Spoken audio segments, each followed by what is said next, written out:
भांग धतुरा लेके पूजा के थाल बाबा जी से मांगो तनिया चर प्रसाद।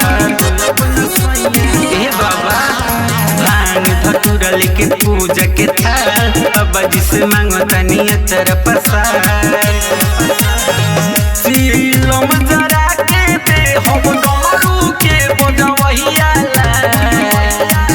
आरे सावन के सुमहरी सखी करब अपना सैयाला। अरे सावन के सुमहरी सखी करब अपना सैयाला।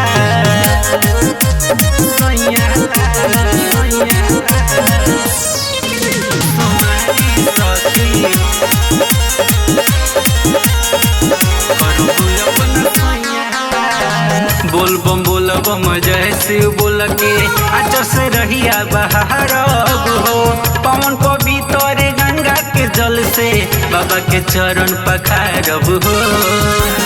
जय हो बोल बम जय शिव बोल के आच से रहिया बहार हो पवन पवित्र गंगा के जल से बाबा के चरण पखारब हो।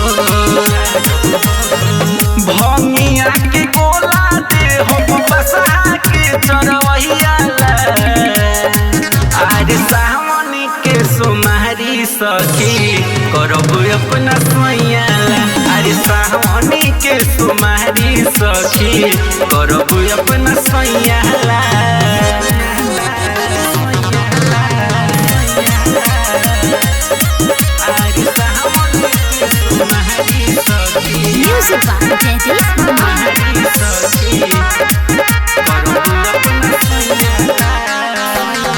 कबो न टूटे हमनी के जोड़ी टाटा रूपेश बाबा मांगे ले कके और जी अशोक दीवाना भोरे भोरे जलवा ढारेले। कबो न टूटे हमनी के जोड़ी टाटा रूपेश बाबा मांगे ले कके और जी अशोक दीवाना भोरे भोरे जलवा ढारेले। भस्म भभूति दे हम सपवा के रखवैया आरे सावन के सुमहरी सखी करब अपना सैयाला। अरे सावन के सुमहरी सखी करब अपना सैयाला।